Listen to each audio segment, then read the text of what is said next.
More men than ever before are quietly stepping away from dating, and almost nobody is paying attention. There's no announcement, no protest, no viral moment where men collectively declare they're done, just fewer of them showing up, fewer messages sent, fewer first dates happening, fewer attempts being made at all. On the surface, it looks random, isolated, like a bunch of individual choices that don't connect to anything larger. But the pattern is too consistent to ignore. Men in their 30s, 40s, even early 50s, stable, employed, socially functional, are slowly removing themselves from the equation. Not out of bitterness, not out of failure, but with a kind of quiet, deliberate detachment that's difficult to articulate if you haven't felt it yourself. Most men who've gone through this know exactly what it feels like, but almost none of them talk about it out loud. And here's what's interesting. What's actually driving this isn't what the headlines suggest. It's not about rejection. It's not about not being desired. It's about something that's been accumulating for years beneath the surface, in the space between what men were told to expect and what they actually experienced. That raises a bigger question. Why are men walking away from something they were once told was essential to a meaningful life? Because sometimes what looks like disengagement is actually a decision, a calculated one. And to understand it, you have to go back further than most people think. Here's where it starts. For most of the last century, the social contract around dating was relatively clear. You pursued, you provided, you committed, and in return, you got stability, companionship, a sense of purpose, a family. The rules weren't perfect, but they were legible. Men knew what was expected of them, and they had a reasonable expectation of what they'd receive in return. There was friction, sure, but there was also a direction, a destination that made the friction feel worth tolerating. That contract no longer exists, and no one formally told men it had been canceled. What replaced it is something far more ambiguous, a system where the expectations placed on men have remained largely intact, or in some cases quietly increased, while the reciprocal guarantees have evaporated. Men are still expected to initiate, to pursue, to be emotionally available, financially stable, physically present, and psychologically secure. But the outcome of doing all of that correctly is no longer predictable. You can do everything right and still end up in a situationship that dissolves after 4 months with no explanation. You can be everything the self-improvement content told you to be and still find yourself exactly where you started. And here's the part that changes everything. Men didn't respond to this with outrage, they responded with math.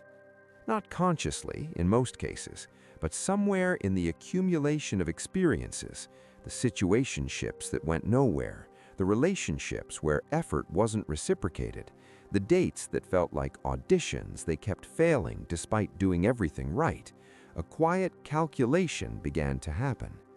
The question stopped being, how do I do this better, and became, is this worth doing at all? A 2021 Pew Research Center survey found that 63% of men under 30 in the United States reported being single, nearly double the rate of single women in the same age group.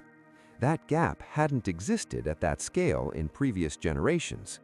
Something structural had shifted, not just a temporary cultural fluctuation. And the male loneliness data tells the same story from a different angle. Between 1990 and today, the percentage of men reporting they have no close friends increased 5-fold. Men are not just withdrawing from dating, they're withdrawing from intimacy as a category. The same internal mechanism that makes a man stop swiping on apps also makes him stop reaching out, stop initiating, stop investing emotionally in connections that feel like they cost more than they return. Before we go further, Drop a comment right now and tell me, have you felt this shift personally or watched it happen to someone close to you? I read every comment on this channel, and I want to know what this actually looks like from where you're standing. Now here's what nobody talks about, and this is the observation that reframes everything that comes after it. For a growing number of men, stepping back from dating doesn't feel like loss, it feels like relief. That's the detail that gets edited out of every mainstream conversation about this topic, because relief implies that engagement itself was the source of pain. And if engagement was painful, the question stops being, how do we get men back into the system, and starts being, what was the system doing to them in the first place? Pay attention to this part, because this is where most analysts get it completely wrong. When researchers and commentators examine why men stop dating, they tend to locate the problem inside the man. Low confidence, poor social skills, unrealistic expectations shaped by pornography or social media, a fragile ego that can't handle modern women's independence. The framing almost always begins with the assumption that something is broken in him, and that fixing him will fix the pattern. What that framing misses entirely is that men are rational actors operating inside a system that has become structurally costly for them to engage with sincerely. Think about what modern dating actually looks like from the male side of the equation. You are expected to initiate the conversation, plan the logistics, absorb rejection without complaint, demonstrate vulnerability while simultaneously projecting strength, show ambition while remaining emotionally attuned, and do all of this inside an app ecosystem that is deliberately engineered to maximize your time on the platform, not your probability of finding a real connection. The apps are not dating tools, they are attention extraction machines that use the possibility of connection as the hook. The average man on a major dating app receives dramatically fewer matches than the average woman. Research has shown men swipe right on roughly 46% of profiles. Women swipe right on roughly 14%. That asymmetry isn't a small statistical gap. It's a structural feature that shapes the entire emotional experience of using these platforms, and by extension, the emotional experience of modern dating itself for millions of men. Men adapted. They put in more effort.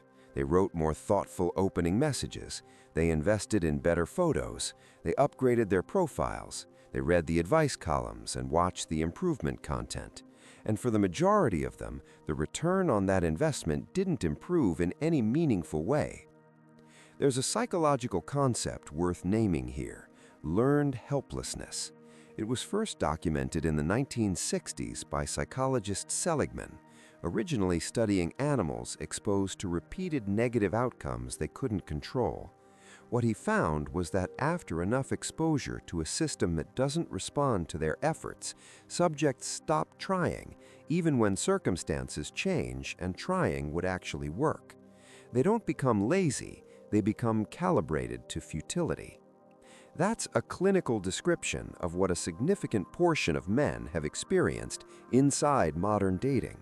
Not a character flaw, a learned response to a system that repeatedly failed to reward sincere effort. And here is the insight that most people never reach, the conclusion that sits underneath all of this data and all of these individual experiences. Men aren't quitting because they don't want connection. They're quitting because they've concluded, through direct experience, that the current system doesn't reliably deliver it. And that is not the same thing, not even close. There's a version of this story where men walking away is framed as a crisis of masculinity, a failure to adapt, an emotional immaturity dressed up as a lifestyle choice. And there's another version, a more honest one, where it's one of the most coherent responses to a broken incentive structure that we've seen play out in a generation. The second version is harder to accept because it requires acknowledging that the problem isn't located exclusively inside the men who opted out. It requires looking at the structure itself. And the reason this is about to change everything isn't because men are going to suddenly return en masse to a system that has consistently failed them. It's because the generation watching all of this, the men in their early 20s right now, are making different calculations before they even begin. They're not burnt out, they're preempting the burn. They're looking at the men a decade ahead of them and quietly deciding not to follow the same path. Men staying single isn't a phase. For a growing and increasingly deliberate portion of the male population, it's becoming a permanent orientation. Not a wound, not a protest, a preference shaped by pattern recognition. Societies are only beginning to reckon with what that means at scale, for birth rates, for household formation, for the economics of entire industries built on the assumption that men will keep showing up and keep trying. The question worth sitting with isn't what's wrong with the men who opted out. The more honest question, the one that actually leads somewhere, is this: what would the system have to look like for sincere male engagement to feel rational again? Because men aren't done with connection. They were never done with connection. They're done with paying a price that doesn't lead anywhere. And the longer that goes unaddressed, the more permanent the withdrawal becomes. If this kind of analysis is what you're looking for, the conversations that actually name what you've been feeling, subscribe. This channel exists exactly for this. New video dropping soon, and you don't want to miss where this goes next.